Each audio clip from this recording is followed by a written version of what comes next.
she gonna get paid buzzing. Alright, we gonna watch this. And then we might watch another one after. Low Keezy. Should we watch this?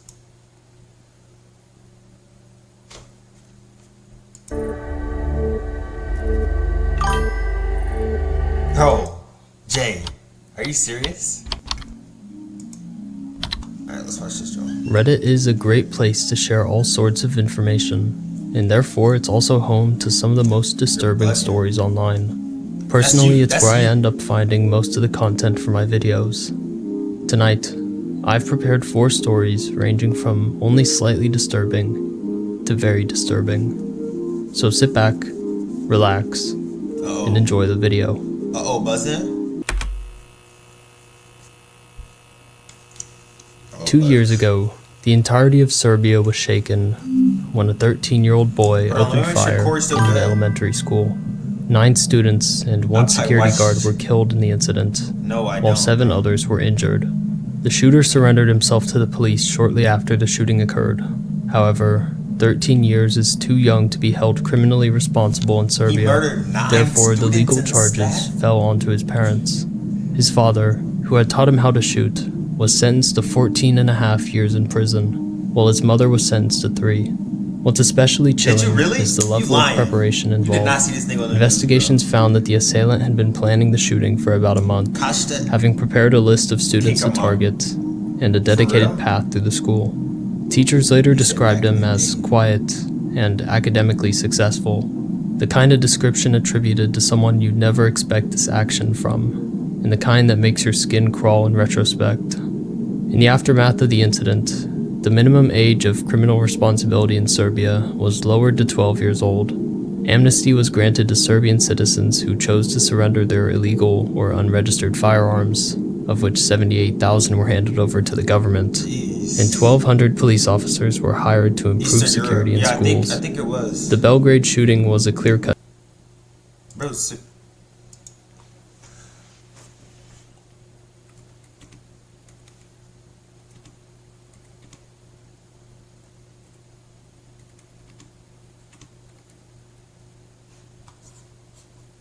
let's see, bro.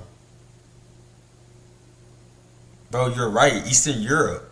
Nah, how you know this, Buzz? Yo. How you know this, Buzzin'?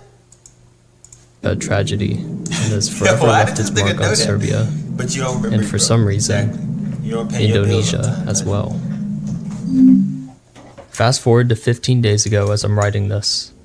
I came across all this information and more in a post created on r/internet mysteries. Discovered disturbing fake Facebook profiles impersonating victims of the Serbian school shooting. What's going on? Bro, this what truly shocked me was when I accidentally came across the Facebook profile of one of the murdered girls. At first, I thought it was her actual profile, but I was soon unpleasantly surprised to discover that there is a whole series of fake Facebook profiles impersonating the murdered children and the shooter. The content on these profiles is also quite disturbing and confusing. Many of them have other similar profiles in their friends list. I'm not sure whether all the profiles are made by the same person or by a group of different people, but I've noticed a kind of fan page or roleplay dynamic. For example, one of the murdered girl's profiles is listed as being in a relationship with the shooter's profile. These profiles often post video animations using pictures of the children, and it seems that the person behind the profiles genuinely sympathize. Are we on the same story? If you're watching my stream, then that means we're on the same story, because whatever story I'm watching is the story you're watching. Come on, bro. Come on, bro. Lock in. Lock in, bro. Of course, with the victims, but we can all agree that it's done in a very disturbing. Is this the second? Still the first. Wait. No, yes. This is the first. This is the same story. In one story post, someone even uploaded a photo of the classroom after the shooting, showing the bodies and the blood on the floor. I'm someone from the Balkans, and I can assure you that the media covered this story day and night, but I've never seen such photos, and didn't even believe they existed. Nah, that's crazy. After doing a bit of digging on my own, I'm disturbed by what I found. Tens of thousands of active users are a part of Facebook groups romanticizing the perpetrator, role-playing as the victims, and using them as interactions on their post. Honestly, I'm hesitant to even show faces in these photos, as using their photos for these acts seems flat out disrespectful. This post reads out, "Who is your idol?" while listing the name of the shooter and those who lost their lives. Here's a post requesting users to comment photos of one of the victims to be rated, to which many users complied. Then there are several photos with trivia questions, or photo/edit competitions. I agree that, in some sense, there is remorse felt for the victims of the tragedy, but that's easily overshadowed by how odd everything else is. It's hard for me to find the words to describe this. Why are you treating these victims like they're some sort of celebrity idol, basing your entire account around them, as if you were them? Why are you rating pictures of them, creating edits of them, etc.? It's like the boundaries between grief and obsession have completely collapsed. Whatever the reason behind this, it feels highly inappropriate considering the ages of everyone involved in the tragedy. In regards to the last part of OP's statement on the gory images, I saw at least one that contained bloody shoes with the names of the victims, though I'm not sure if it's actually related to the incident or not. The most confusing part of all of this is that the posts are in Indonesian. All of the accounts either speak Indonesian, are from Indonesia, or both.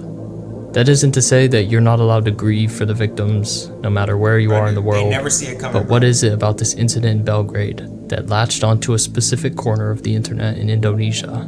As someone who knows almost nothing about Indonesian culture, perhaps I shouldn't speak on this.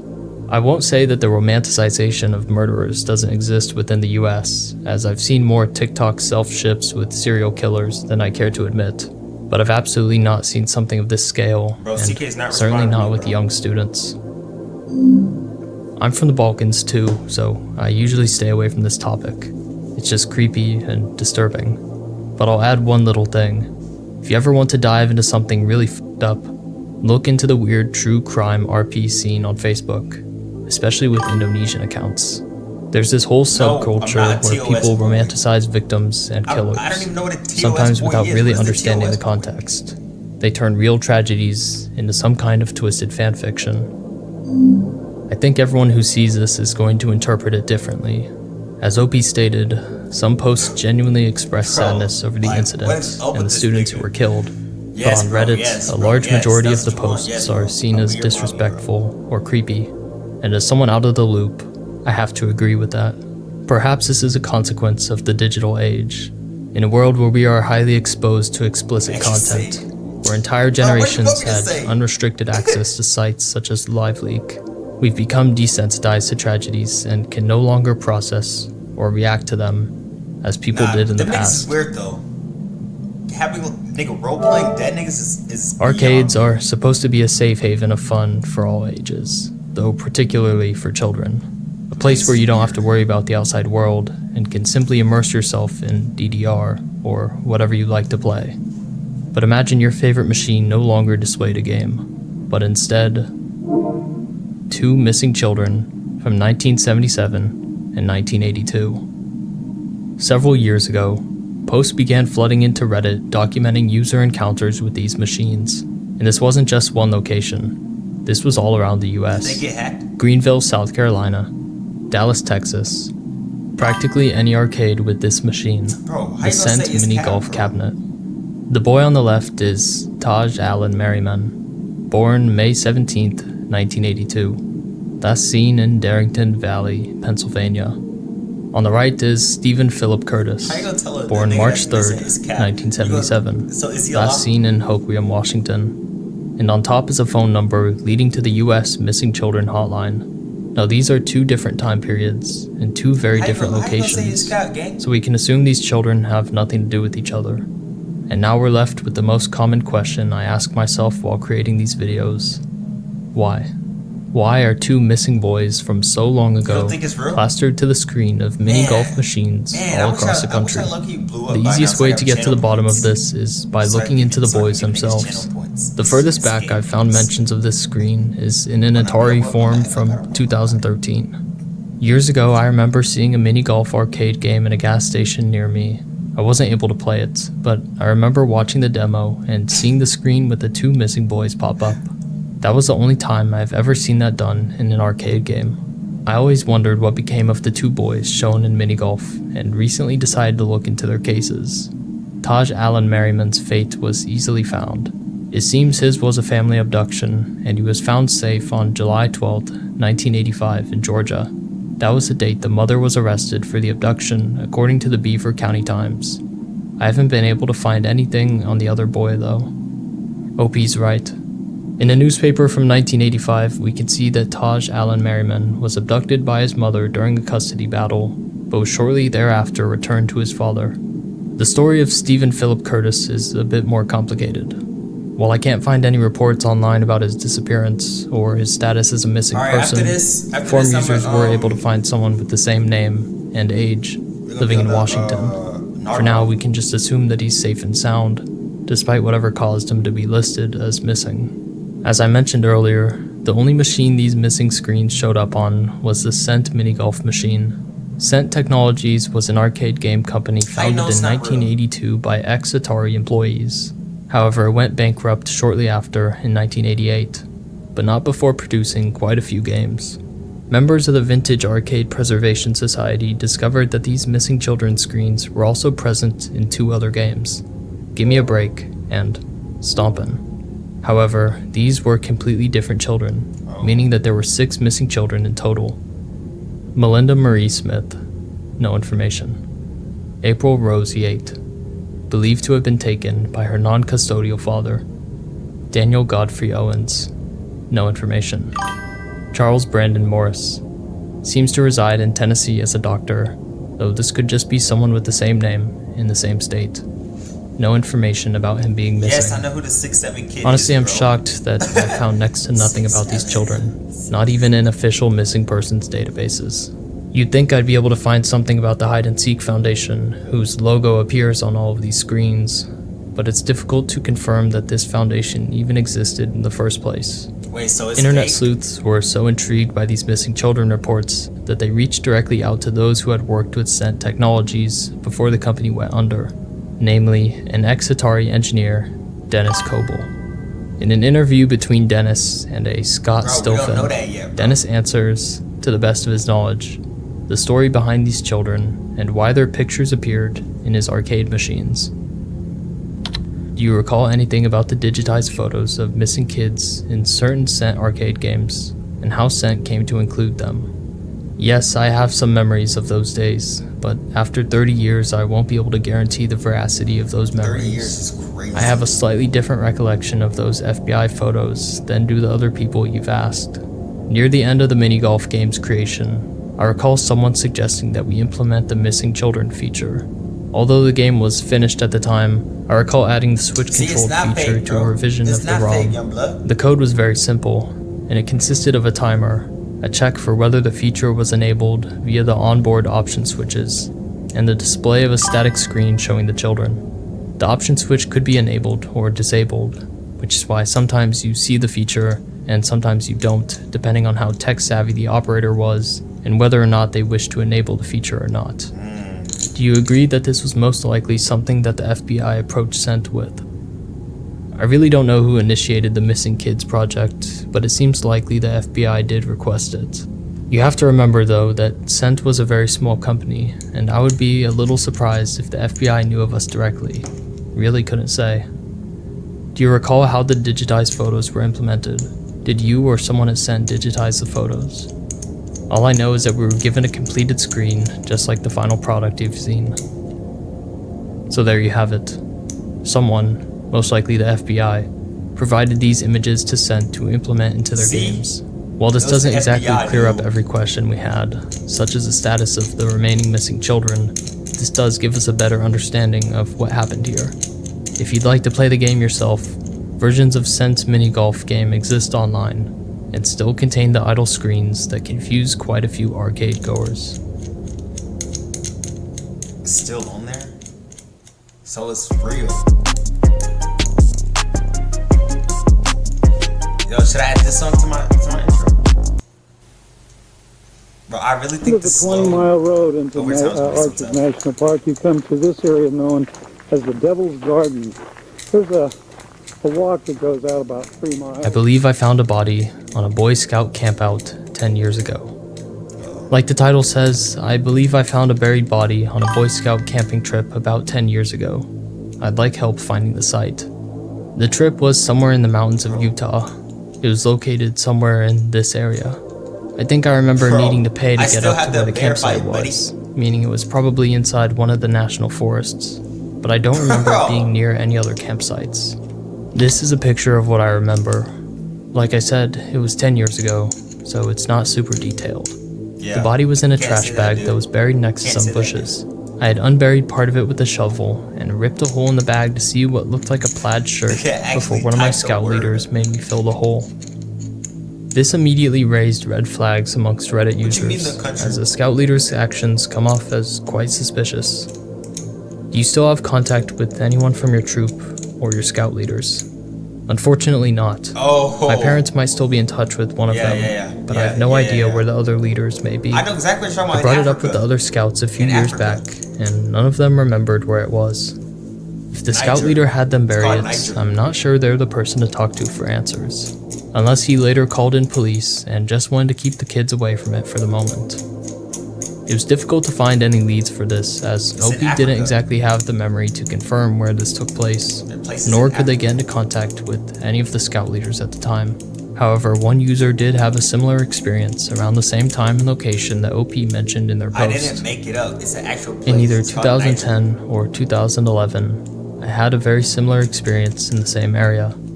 As we pulled into a campsite, we passed a park ranger's truck. When we got out, we smelled the stench of decomposition. I followed my nose from the campsite to a spot close by. As you described, there was a shallowly buried trash bag.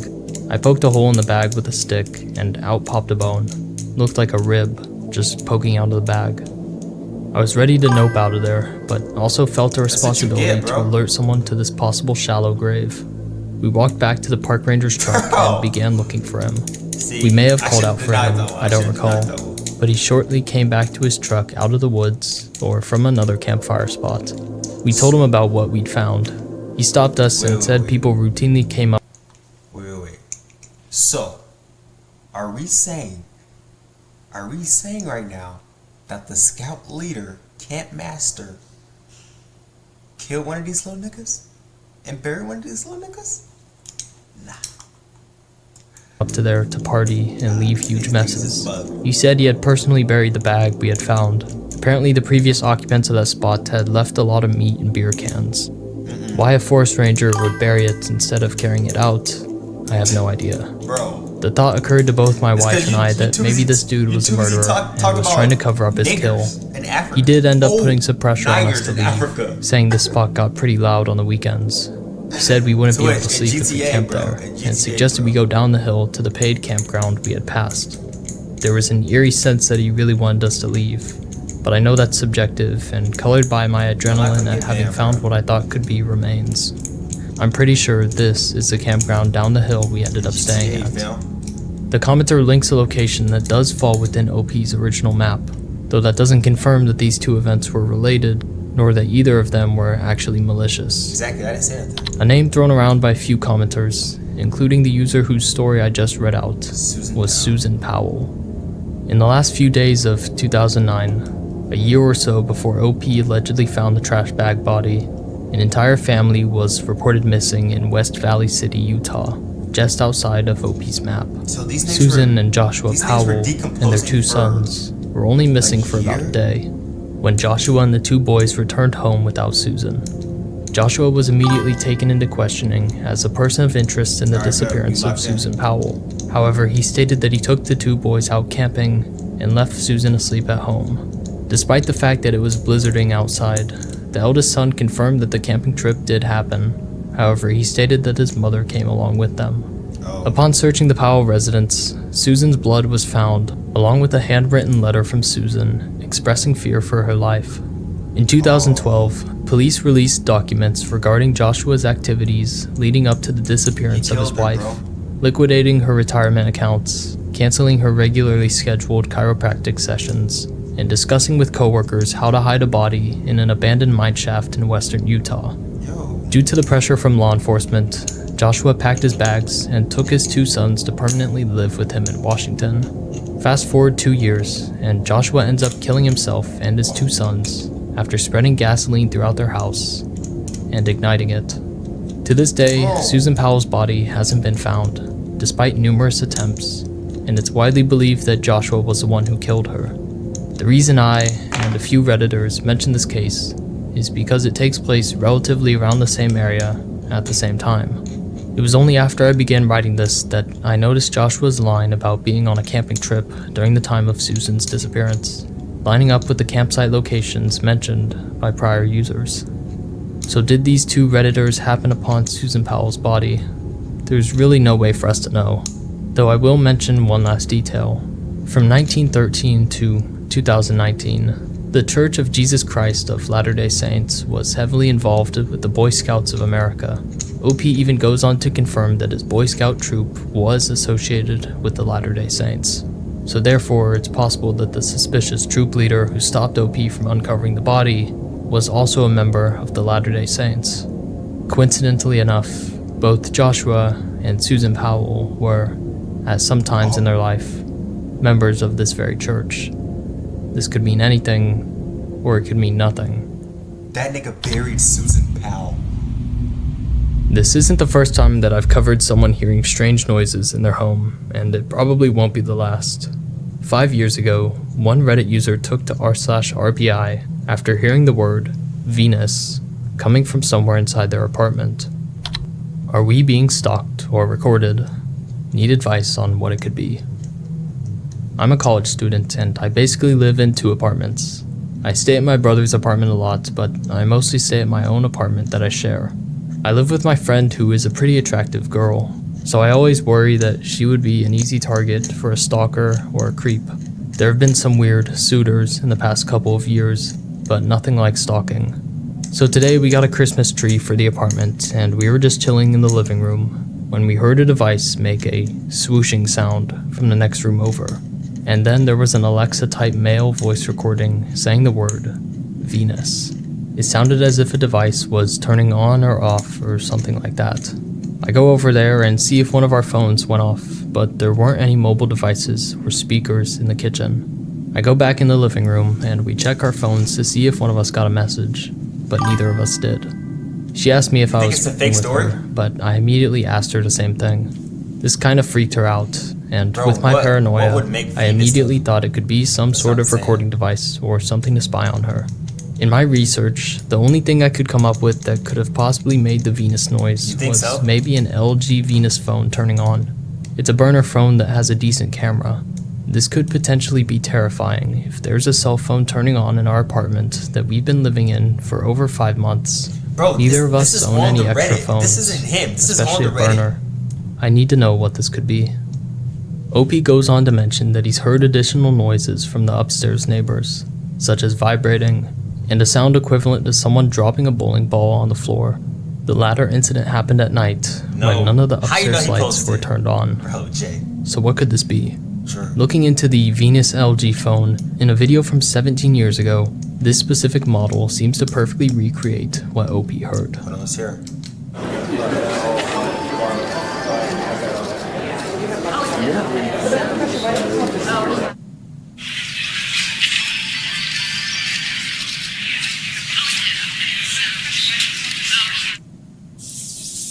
We can't hear that.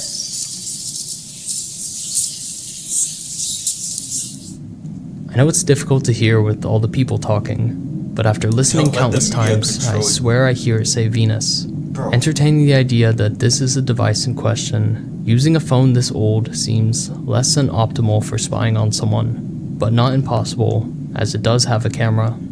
Other theories include OP being too paranoid, or one of them having a mobile app regarding astronomy or astrology, though it would be strange for your phone to randomly announce Venus with no other context. Yeah, low-key. Almost a month later, OP posts an update. For the past month or so, everything seemed to be fine, nothing out of the ordinary, and eventually we even forgot about the whole thing in general.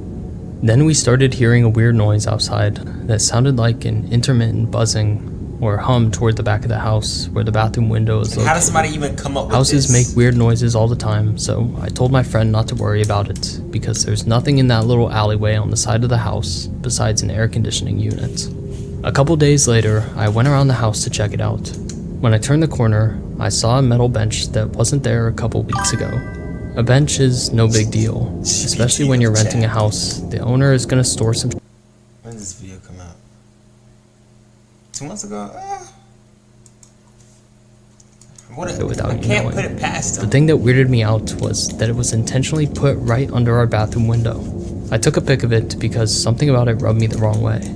When a grown-ass man like me stands on it, you're at the perfect height to try to sneak a peek through the little cracks in the bathroom window's old curtains. When I could see through the cracks, I felt a knot in my stomach. I immediately sent a pic to our landlord, and they said they don't own that bench, so it must have been left over from the previous tenants. I knew this wasn't the case, because the bench wasn't there in December when I did a whole sweep of the house. That same night, I moved the bench away from the window and flipped it upside down just to see what would happen. Sure enough, a week later, and the bench is in its original place I found it, under the bathroom window, right side up. As of a couple days ago, we set up cameras on the exterior of the house. They covered the door, the whole front porch, and the driveway on the side of the house. Now it's just another game of wait and see. I really hope that this is just a weird coincidence, because this is just fucking strange. If there's actually a peeping Tom or a stalker, or hopefully not something worse, then I'm grabbing my gun and going after this person myself. Yeah. After that, OP pretty much stopped posting. He did mention that he lived in New Orleans, so I tried to find any incidents reported around that time that OP went offline, but I found nothing. Whenever someone stops posting in the middle of a mystery like this, you have to take into account all possibilities. 1. Something bad happened to OP. 2. This is just a fake mystery cut off for dramatic effect. 3. Nothing happened, and OP didn't feel like updating. Assuming this is real, which isn't too far-fetched, it seems that someone was using a Venus LG phone to record OP and their roommate from outside their bathroom window. Just a reminder to always be aware of your surroundings, especially when you figure that something might be wrong. Nah, he's crazy, fucking. Forgot to do an outro. That's okay, buddy. Alright. Let's watch a Nardwar. That one was tough.